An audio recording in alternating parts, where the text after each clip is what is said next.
Scorpio. Hello, welcome for the first monthly horoscope for Scorpio for 2015. And what is going on? Let's have a look, and we'll be using these to explain a little bit more. Every now and then I use a bit of stones and colors to explain something differently. Now let's get started. January is a very interesting month, and because it gives the flavor of the whole year. And for you, you are a fixed sign, so you are not going to feel so much of a tension that the mutable signs will feel during the year, which is Virgo, Sagittarius, Pisces and Gemini. But what you will feel as well is now the square between Saturn and Neptune that is building up for the whole year, but that is activated by Mars now. And Mars is in Pisces, and why is it not so hard for you, I guess? It's because Mars is in Pisces, and Pisces is a fellow water sign. And it's happening in one of the most lightest areas of your life, you could say. It's in the 5th house happening, so it's not really a very serious key area of your life. Let's have a look at it. The thing is that during the whole year there will be this tension between Neptune and Saturn.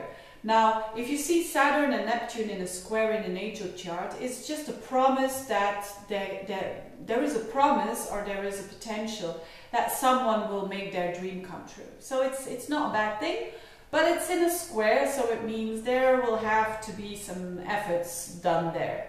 And Saturn and Neptune don't understand each other. Saturn is Mr. Reality, it's being realistic, feet on the ground, and I think Scorpios can relate to that. And it's versus the Neptunian energy, which is the idealist, which is the dreamer, which is the one that connects with other realms, that connects with the divine. So they are already in a contradiction with each other, and even more because they're now in a square, and Mars, a faster planet, is all activating the whole thing. So Mars is in Pisces, connecting with Neptune, making a conjunction, but squaring up with Saturn. That's very frustrating energy. But again, as I said, it's not in key areas of your life, you know. It's good that we don't always, as a sign, stand in the front of the attention with Saturn in your sign. That was a bit the case though. But now Saturn is in another part of your chart that has to do more with maybe on the material side, or maybe your confidence, or maybe your resources. So Saturn is in that 2nd house, and it squares up to your 5th house, where Mars is and Neptune. Now what does it mean?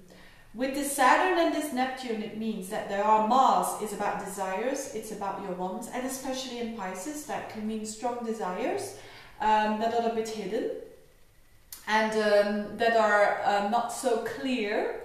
It has to do with the 5th house, so it can be romance. It can be what, if you're single, one of those times that you've just met someone.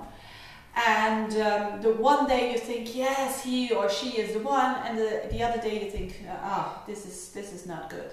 So you see, it's that kind of tension between the realist and the idealist. Am I dreaming? Is this real? This is the energy. So for others, it could simply mean that it has to do with a project that they're working on. So it can have to do with work. So that strong desire there, yes, but you can't seem to figure out when or how you are going to do it. And the trick is just to keep on doing what you're doing as pure as you can, because that's the Mars in Pisces conjunct Neptune. So there has to be this integrity is demanded there. And just trust that things will happen the way they need to happen. That's basically it. Now, to see how you will feel about that, and it's very difficult to say in a general horoscope. That's why I'm using these two attributes here. to explain the following. So there's the Neptune energy, who is who is too much of a dreamer, versus the Saturn energy, who is being too realistic and too fearful. So, and for you, remember, Scorpios, it has to do with maybe romance, maybe a project at work, maybe a hobby that you want to launch, a business you want to start. Or maybe it has to do with your financial situation that you want to resolve and improve your financial situation. And one day you believe it can be possible, and the other day you think it's never going to work out. So these are the areas of life.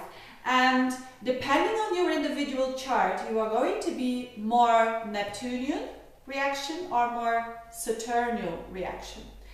That's the square. Now let's say you are that kind of Scorpio who, and I think most Scorpios will be like that, who is very much with the feet on the ground, who is very realistic, who is the worst case scenario, anticipation, you know, that kind of person. And you are perhaps a bit, you know, your actions you want to do, but you feel restricted. If that is the case, then you need to go a bit more into the Neptunian energy. And a good thing to do so is, if you're a man, for instance, you could wear purple. Or if you're working at a desk from 9 to 5, you can put a purple piece of paper in front of you. And that helps you. It's called color therapy. I don't know if it works. I never did that. But I did with stones. So if you're a woman and you like this stone, amethyst, you can wear that. And amethyst is the stone of the Piscean and the stone of Neptune. And this is all about let go. I should wear it. I should wear it, yeah. I have 3 planets in Scorpio, so, and I think that most Scorpios will do the reaction that I just did. So wear a bit of this energy, and this energy is very cool. You can't feel it, of course, but this is a very cool stone, and it cools you down, and it's the highest chakra, which is the connection with the divine, which is trust. So it helps you, if there is a situation and you work hard, keep on working hard, but have a little bit of faith. Okay, so then you do this. If you say, no, I have 3 planets in Pisces and I have Neptune on my ascendant, for instance, then you might be going a bit more towards the Saturnial energy that you are struggling with. And this is a stone called jasper. And this is very good if you have a bit of a period in your life where you lack courage, a bit of courage, bravery. So it's a red stone. So it's about action. It's about actually it's a stone. This jasper is very much connected to the Scorpio because it's your ancient ruler Mars that we are talking about here. So if you think, yes, I'm more of a temperament that has to do with I need a bit more courage, then wear a red or wear something like this, and it will help you to, well, if you believe in it, of course. If you don't believe in it, then you don't believe in it, but you know, it is said that and experienced that it might help you a tiny little bit, so why not trying out? So you see, this is the energy between, this energy, the Neptune-Saturn energy, you can shift in days even. You can feel more the I'm dreaming energy 1 week, and then the other week you feel more I'm scared energy. So expect some conflicting energy going on, but remember, do what you need to do, keep on going for your wish, but trust that what is presented to you is the best thing that will happen to you. So trust in the universe, or trust in God, in other words. So, and what will be your challenge, as I said, depends on your chart. So that's one thing. But there's another thing going on at the same time, and this is about Aquarian energy. There's a lot of Aquarian energy going on, and so very original energy and unusual energy. And this Aquarian energy for you has to do with your 4th house. So there is a Mercury retrograde. Every now and then we have Mercury retro, which means that we step back and we rethink something. And you Scorpios, you rethink your roots, you rethink where you're coming from, you rethink your home situation perhaps. And in a connection to all that, it could be your work as well. Whatever it is you are rethinking and standing still with where you're coming from. That could mean something very simple, that the retrograde represents that you're going back to your roots, literally. Maybe you live in another country and you are revisiting your parents in your home country. So, or you're looking at pictures, you found pictures in an old box and you are looking at them and you are reliving your past. So these are things that happen when there's so much activity in the 4th house. It's not only Mercury that's going backwards, it's also a new moon around the 20th. It's also the Sun being in that sign around the end of the month, and also Venus. So, so it's really an energy that has to do with being at home and rethinking and reloading your batteries for a great deal of the month. So that's, I don't think the Mercury retrograde will bring any issues for you Scorpios at all. So it's just this tension that's going on with your ruler. You know, it's Mars that all activates this square between Neptune and Saturn. So you will feel it definitely.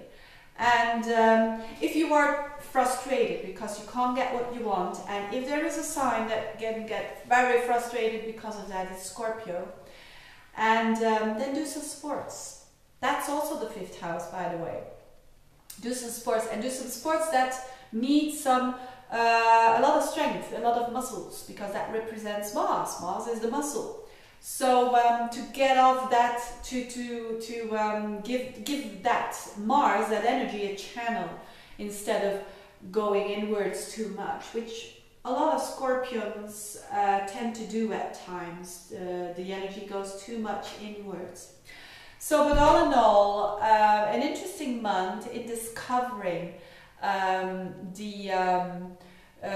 in discovering what you really, really want in life and what your desires are.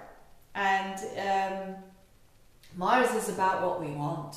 Mars is about our desires, it's about our drive. And you can be a bit, you know, the drive can be a bit without direction at this period. But don't bother too much, you know, next month it will be all over and it will be something else. So it's always something else, because the planets are always going forwards or going backwards. Well, not really, because they seem to be. Now, thank you very much for listening, you dear Scorpios, because there are so many Scorpios who are so supporting me, and absolutely double supporting me in comparison with the other signs. I'm not saying that to cuddle you, but it's just the way it is. Is it because I have Venus in Scorpio or Jupiter in my ruling Scorpio? I don't know, but I have a lot of support of you Scorpios, and I thank you for that. This is an occasion where I can do this. I should have been doing that at the end of the year, of last year, but anyways, thank you for that. Keep on doing that, because it helps me to continue, and keep on sharing, keep on subscribing, keep on ordering readings. I wish you a very good start of the year of January, and see you next month. Bye bye.